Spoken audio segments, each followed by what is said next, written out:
మన ప్రభు అయిన యేసుక్రీస్తు వారి పేరట మీ అందరికీ వందనాలండి. అందరూ బాగున్నారండి? ఈనాటి వాక్య ధ్యానంలోనికి వెళ్ళే ముందు చిన్న ప్రార్థన చేసుకుని వాక్యాన్ని ప్రారంభించుకుందామండి. ప్రార్థన. పరిశుద్ధమైన మా తండ్రి, మీ పాదమునకు వందనం, స్తోత్రం నాయన. గొప్ప దేవుడిగా, మా తండ్రిగా, మా ప్రభువుగా, మా రక్షకుడిగా, మాకు చాలిన దేవుడిగా మీరున్నందుకు వందనాలు, స్తోత్రాలు చెల్లిస్తున్నాను దేవా. నాయన, వాక్యాన్ని ధ్యానిస్తూ ఉండగా ప్రభా, వాక్యం ద్వారా మాతో మాట్లాడి మమ్మల్ని బలపరచమని మీకే వందనాలు చెల్లిస్తూ యేసు నామమున ప్రార్థించి ప్రారంభించుకొంచున్నాం మా తండ్రి. ఆమేన్. నిర్గమాకాండము 5వ అధ్యాయాన్ని ధ్యానించుకుందామండి. 5వ అధ్యాయము 1వ వచనాన్ని ధ్యానించుకుందాం. తర్వాత మోషే అహరోనులు వచ్చి ఫరోను చూచి, ఇశ్రాయేలీయుల దేవుడైన యెహోవా అరణ్యములో నాకు ఉత్సవం చేయుటకు నా జనమును పోనిమ్మని ఆజ్ఞాపించుచున్నాడనిరి. 1వ వచనంలో మనం చూసినప్పుడు ఇక్కడ మరి మోషే అహరోనులు వచ్చినట్లుగా కనబడుతుంది. వచ్చి ఫరోను చూసి, ఇశ్రాయేల్ దేవుడైన యెహోవా అరణ్యములో మాకు ఉత్సవం చేయటానికి నా జనమును పోనిమ్మని ఆజ్ఞాపించుచున్నాడని చెప్పినట్లుగా ఇక్కడ వాక్య భాగంలో మనం చూస్తున్నాం. ఫరో ఇశ్రాయేలు ప్రజలను దాస్యం నుంచి తప్పించి ఐగుప్తు వెళ్ళిపోవాలని మొదట్లోనే మోషే అడగలేదు. అడిగినది స్వల్పమైన విషయమే. అయితే ఫరో ఈ చిన్న విషయానికి కూడా హృదయం కఠినపరుచుకున్నట్లుగా ఇక్కడ మనము చూడగలం. నిజ దేవుడు ఎవరో అతనికి తెలియదు కనుక అతడు హృదయాన్ని కఠినపరుచుకుంటూ వస్తున్నట్లుగా వాక్య భాగంలో చూస్తాం. ఇంకా నిజదేవుని తెలుసుకోవాలనే కోరిక కూడా ఈ ఫరోకి లేదని మనం చూడవచ్చు. 2వ రాజుల గ్రంథము 18వ అధ్యాయము 35వ వచనంలో చూస్తే, యెహోవా మా చేతిలో నుండి యెరూషలేమును విడిపించుననుటకు ఆయా దేశముల దేవతలలో ఏదైనను తన దేశమును మా చేతిలో నుండి విడిపించినది కలదా అని చెప్పాను. చూడండి, అంటే ఫరో దేవుణ్ణి మరి నిజదేవుడు ఎవరో తెలుసుకోవాలనే ఆశ లేనట్లుగా, కోరిక లేనివాడిగా ఇక్కడ మనకి కనబడుతూ ఉన్నాడు. ఎందువలన అని మనం చూస్తే, ఫరో ఈ యుగ దేవుడైన సాతానికి సూచనగా ఉన్నట్లు మనం చూడగలం. అంత తేలికగా తన గుప్పట్లో నుంచి మరి వెళ్ళిపోవటానికి ఇష్టపడడు అని చూడవచ్చు. అంతేకాదండి, ఈ యుగ దేవతైన సాతాను మరి తన బానిసలను త్వరగా విడిచిపెట్టడని, అంత తేలిగ్గా తన గుప్పట్లో నుంచి వాళ్ళు వెళ్ళిపోవటానికి అతడు ఎంత మాత్రము ఇష్టపడడని ఈ వాక్యం ద్వారా మనము ఈ అధ్యాయంలో చూస్తూ ఉంటాం. 2వ వచనం 3వ వచనం మనం చూసినట్లయితే, ఫరో నేను అతని మాట విని ఇశ్రాయేలీయులను పోనిచ్చుటకు యెహోవా ఎవడు? నేను యెహోవాను ఎరుగను, ఇశ్రాయేలీయులను పోనీయనను.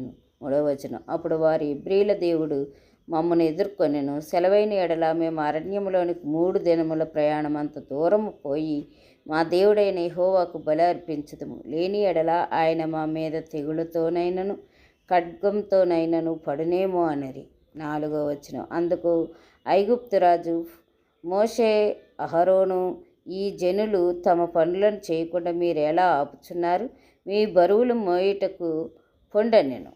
చూడండి, ఇక్కడ మనం చూసినప్పుడు సాతాను తనకు బానిసలుగా ఉన్న మనుషులను విడిచిపెట్టడని దీన్ని బట్టి మనకి తేటగా తెలియపరచబడుతుంది. అందుకనే ఫరో ఏం చేస్తున్నాడు? ఇశ్రాయేలుని పోనిచ్చటానికి దేవుడు ఎవరు, యెహోవా ఎవడు అని అడుగుతూ ఉన్నాడు.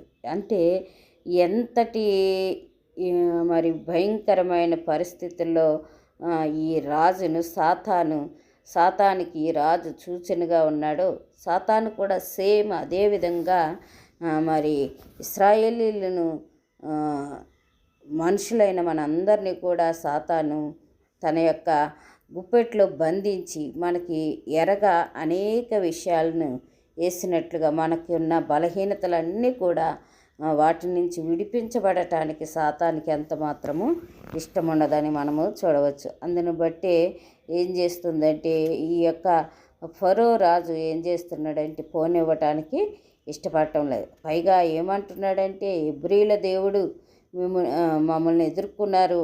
మీరు సెలవిస్తే మేము అరణ్యంలోనికి వెళ్ళి 3 రోజులంత ప్రయాణం చేసి మా దేవునికి మేము బలి అర్పిస్తాము అని ఇశ్రాయేలీల పక్షాన అహరోను మోషే అడుగుచున్నప్పుడు అతడు మాట్లాడుతున్న మాటలు ఏంటంటే మీరు సోమరులు అంటున్నాడు. చూడండి 4వ వచనంలో అంటున్నాడు, ఈ జనులు తమ పనులను చేయకుండా మీరు ఎలా ఆపుచున్నారు, మీ బరువులు మోయటకు పొండనని. చూడండి, అంతగా అడిగినప్పటికీ కూడా ఇంకేమంటున్నారంటే ఇశ్రాయేలీలు పక్షాన మోషే అహరోనులు యెహోవాకు బలి అర్పించదము, లేకపోతే మా మీద తెగులతోనైనను ఖడ్గంతోనైనను పడునేమో అని భయపడుతున్నాము. మా దేవుని మేము ఆరాధించటానికి మమ్మల్ని 3 దినాలు ప్రయాణం అంత దూరం పోయి ఆరాధించటానికి సెలవిమ్మని అడుగుతుంటే ఏమంటున్నాడంటే ఈ యొక్క రాజు, మీరెందుకు పనులు చేయకుండా ఆలస్యం చేస్తున్నారు, మీ బరువులు మోయటానికి వెళ్ళిపోండి అని మనం మాట్లాడినట్లుగా ఇక్కడ చూస్తున్నాం. ఇశ్రాయేలు ప్రజల నుంచి ఎంత వీలైతే అంత వెట్టి సాకిరి చేయించుకోవటమే ఫరో ఉద్దేశంగా ఇక్కడ మనకు కనబడుతుంది. మోషే చెప్తున్న మాటలన్నీ కూడా బూటకాలనుకుంటున్నాడు. అంతేకాదండి, ఇశ్రాయేల్ని పూర్తిగా అణగద్రొక్కేయాలని అతడు ఫరో రాజు నిశ్చయించుకున్నాడు గనుక ఈ రీతిగా మాట్లాడుతున్నట్లు మనము చూడవచ్చు. 5, 6, 7 వచనాల్లో చూస్తే, మరియు ఫరో ఇదిగో ఈ జనము ఇప్పుడు విస్తరించి ఉన్నది, వారు తమ బరువులను విడిచి తీరికగా నుండినట్లు మీరు చేయుచున్నారని వారితో నేను.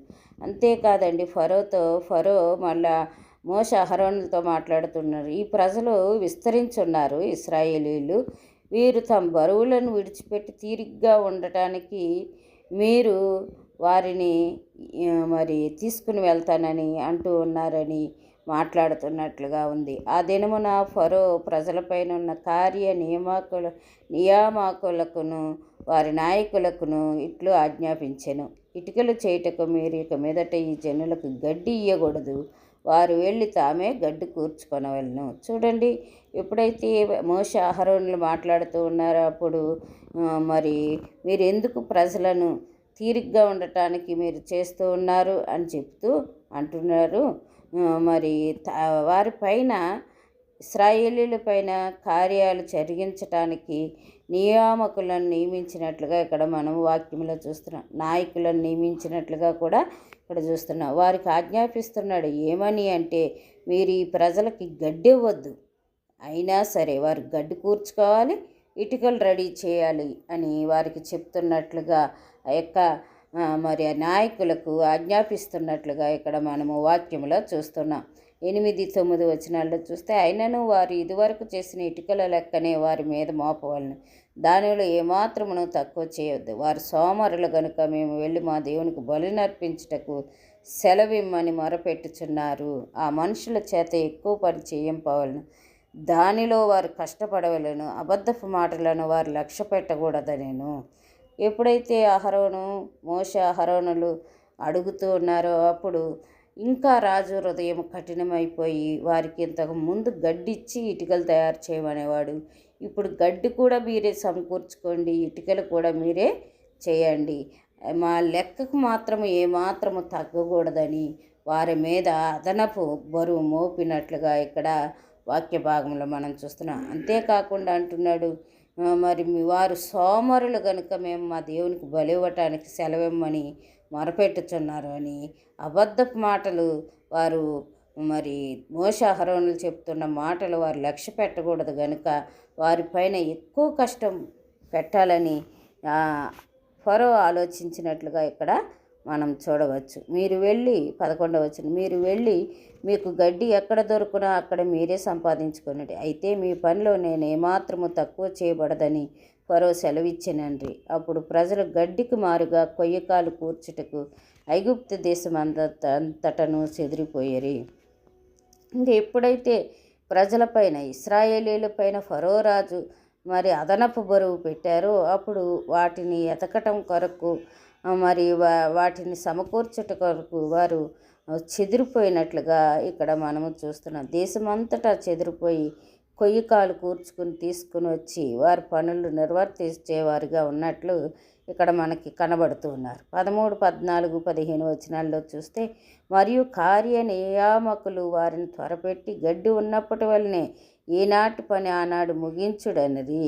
ఫరో కార్య నియామకులు తాము ఇశ్రాయేలీల్లో వారి మీద ఉంచిన నాయకులను కొట్టి ఎప్పటి వలె మీ లెక్క చొప్పున ఇటుకలను నిన్న నేడు మీరు ఎలా చేయించలేదని అడుగుగా, ఇశ్రాయేలీల నాయకులు ఫరో యొద్దకు వచ్చి తమ దాసుల ఎడల తమరెందుకు ఇట్లు జరిగించుచున్నారు?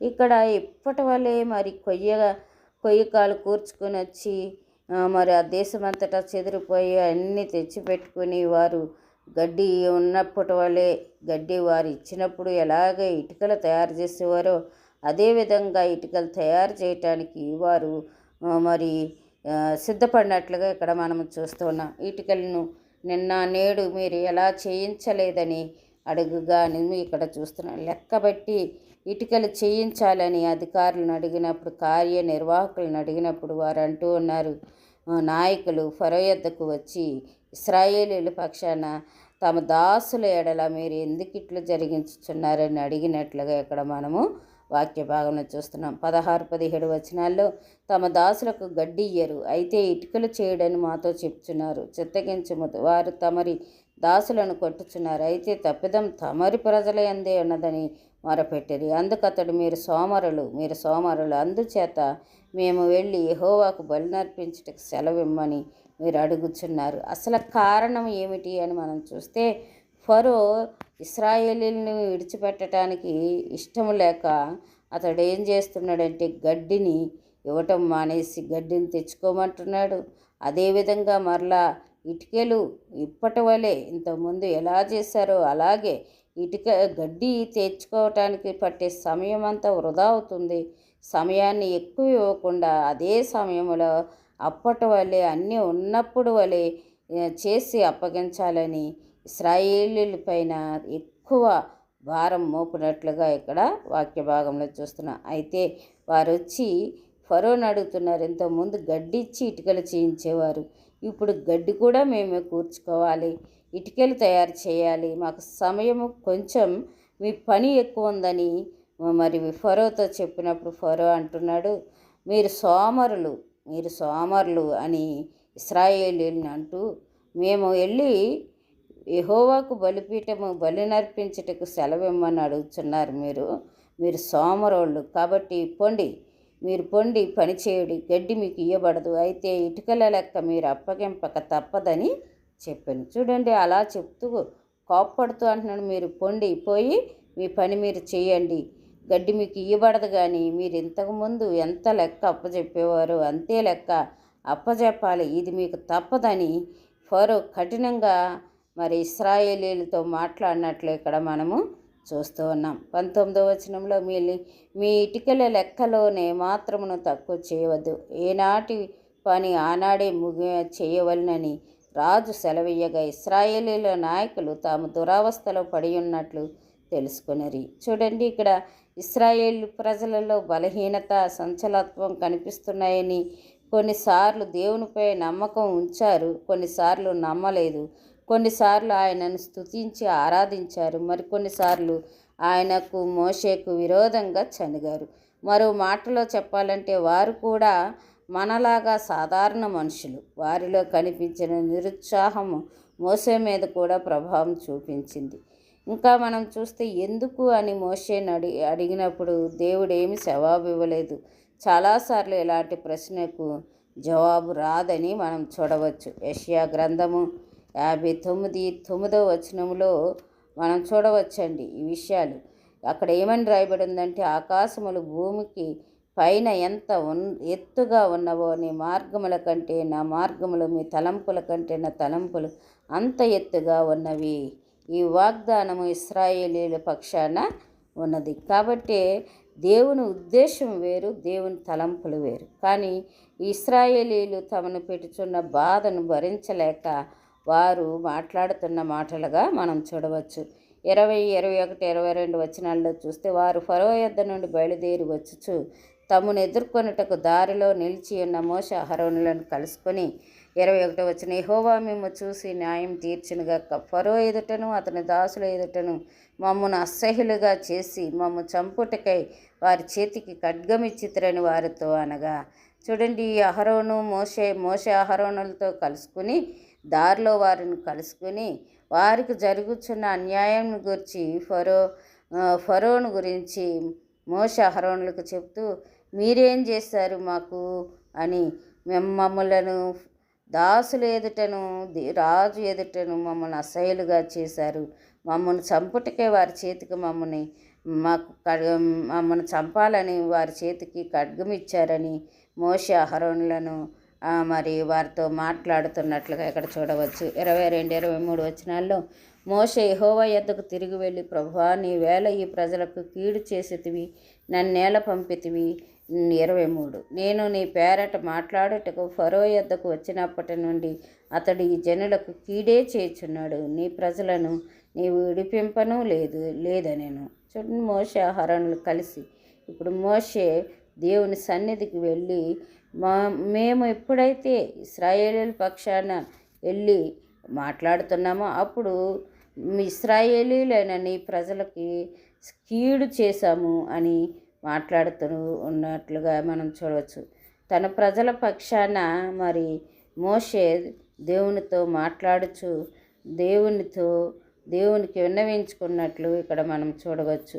నేను నీ పేరట మాట్లాడుటకు ఫరో యొద్దకు వచ్చినప్పటి నుండి అతడు ఈ జనులకు కీడు చేయుచున్నాడు కానీ మరి వారిని విడిపించటం లేదు, పంపించటం లేదని మాట్లాడుచున్నట్లుగా మోషే ఇక్కడ మనకి కనబడుతూ ఉన్నాడు. నిజమండి, మనం చూసినట్లయితే మరి ఫరో యొక్క అసంతృప్తి ఇక్కడ కనబడుతుంది. అతను ఇశ్రాయేలీలపై మరి పనులను పెంచినట్లుగా 1-9 వచనాల్లో మనం చూడవచ్చు. దేవుడు తన ప్రజల పట్ల శ్రద్ధ వహిస్తాడు. వారు పేదవారైనా గౌరవించబడకపోయినా వారికి అవసరమైనప్పుడు వారికి సహాయం చేస్తారు అని మనం గమనించాలి. ఫరో దేవుని గౌరవించలేదు మరియు అతను చెప్పేది వినలేదు. దేవుణ్ణి సరైనది చేయలేనంతగా గర్వంగా ఆయన మరియు స్వార్థపూరితంగా ఫరో ఉన్నట్లుగా ఇక్కడ మనము చూడవచ్చు. మరియు ఇది అతనికి పతనానికి కారణమైందని కూడా మనం చూడవచ్చు. మోషే మరియు అహరోనులు దేవుని ఆరాధించడానికి ప్రజలను ఒక చిన్న యాత్రకు వెళ్ళాలని అనుకున్నారు, కానీ ఫరో అంగీకరించలేదు మరియు ప్రజలు సోమరితనంతో ఉన్నారని చెప్పటం అనేది జరిగింది. ఇతరుల గురించి అబద్ధాలు చెప్పే ఒక నీచమైన వ్యక్తిగా ఇక్కడ మనకు కనబడుతున్నాడు. తద్వారా అతను వారి జీవితాలను కష్టతరం చేశాడు. నేటికి కొందరు వ్యక్తులు తమకు తాము ఆనందించడానికి బదులుగా దేవుని సేవలో గడిపే వారిని విమర్శిస్తారు, దేవునిపై ఆధారపడే వారిని విమర్శిస్తారు. చెడు పనులు చేసే వారితో ఎక్కువగా సమయాన్ని గడపాలని వారు ఇష్టపడతారు. ఆ సమయంలో మరి చాలా క్రూరంగా ప్రవర్తిస్తారు. మరియు మోషే అహరోనులు మరింత కష్టపడేలా వారు చేసినట్లుగా ఇక్కడ మనం చూస్తున్నాం. మత పెద్దలను హింసించే వ్యక్తులు తమను కష్టపెట్టడానికి ఇష్టపడతారు. కార్మికులు సహాయం చేయడానికి సాధారణ పదార్థాలు లేకుండా ఎక్కువ ఇటుకలు తయారు చేయించవలసి వచ్చింది. ఇది వారికి చాలా కష్టతరమైంది. వారు అదనపు పని చేయకపోతే వారిని శిక్షింపబడతారని హెచ్చరించినట్లుగా మనం చూస్తూ ఉన్నాం. ఇశ్రాయేలీయుల బాధలు మోషే దేవునికి చెప్పటానికి వెళ్ళినట్లుగా మనం చూడవచ్చు. ఐగుప్తులో పనివాళ్లతో చాలా నీచంగా మరి వారు చేయించే పనులను బట్టి చెడు వ్యక్తుల నుంచి రక్షింపబడాలని ప్రార్థించటం అనేది ముఖ్యమైన సంఘటనగా మనం చూడవచ్చు. కార్మికులు, నాయకులు మరి బాస్కి ఇది ఫిర్యాదు చేసిన ఆయన వారి పట్ల దురుసుగా ప్రవర్తించటం అనేది జరిగినట్లుగా చూస్తాం. కొన్నిసార్లు చెడు ఆలోచనలు దేవుణ్ణి ఆరాధించటం సోమరిపోతులకు మాత్రమే అని ప్రజలు భావించేలా చేయవచ్చు. కానీ వాస్తవానికి వారు బిజీగా ఉన్నప్పటికీ అది అందరికీ ముఖ్యమైనది. దేవుణ్ణి ఆరాధించడానికి కష్టపడి పనిచేసే వ్యక్తులు ఇతరులు దానిని మెచ్చుకోకపోయినా దేవునిచే ప్రతిఫలం పొందుతామని గమనించాలి. ఇశ్రాయేలీయులు ఏదో తప్పు చేశారు, దేవునికి క్షమాపణ చెప్పవలసి ఉంటుంది, కానీ బదులుగా వారికి సహాయం చేయడానికి ప్రయత్నిస్తున్న వ్యక్తులపై కోపం తెచ్చుకున్నవారుగా ఇశ్రాయేలీయులు కనబడుతున్నారు. మోషే అహరోనులపై సనిగినట్లుగా మనము ఇశ్రాయేలీయులను చూస్తాం. మోషే దేవుని యొద్దకు తిరిగి వెళ్ళి ఎందుకంటే తను చేసిందంతా దేవుడు కోరుకున్నదేనని అతనికి తెలుసు గనుక మనం ఏమి చేయాలో తెలియక దేవుని ప్రార్థించాలి. ఎందుకు మాటి మాటికి దేవుని యొద్దకు వెళ్ళి దేవుణ్ణే అడుగుచు దేవునికి మొరపెట్టుచున్నాడు మోషే.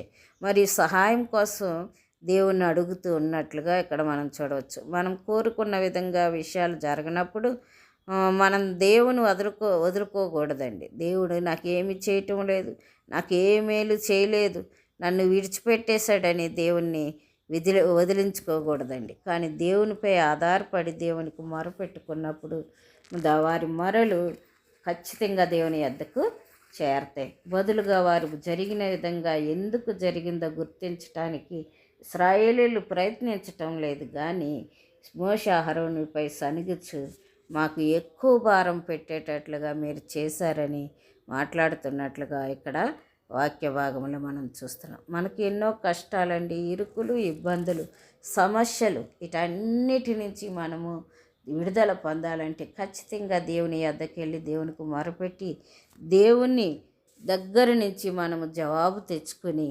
వాటిని జయించే వారంగా ఉండాలని దేవుని వాక్యం హెచ్చరిక చేస్తుంది. అటువంటి కృపా దేవుడు మన అందరికీ అనుగ్రహించునుగాక. ప్రార్థన చేసుకుందామండి. పరిశుద్ధమైన మా తండ్రి, మీ పాదములకు వందనము నాయన. వాక్యం ద్వారా మాతో మాట్లాడారు. మా సమస్యల్లో, మా యొక్క కష్టాలలో, ఇరుకులలో, నాయన సమస్యల్లో ప్రభా మిమ్మల్ని ప్రార్థించే వారముగా, మీ యొద్ద నుంచి జవాబు పొందుకొని నాయన నెమ్మది పొందేవారముగా మమ్మల్ని సిద్ధపరచమని మీకే వందనాలు చెల్లిస్తూ యేసు నామమున ప్రార్థించి వేడుకొంచున్నాం మా తండ్రి. ఆమేన్, ఆమేన్, ఆమేన్.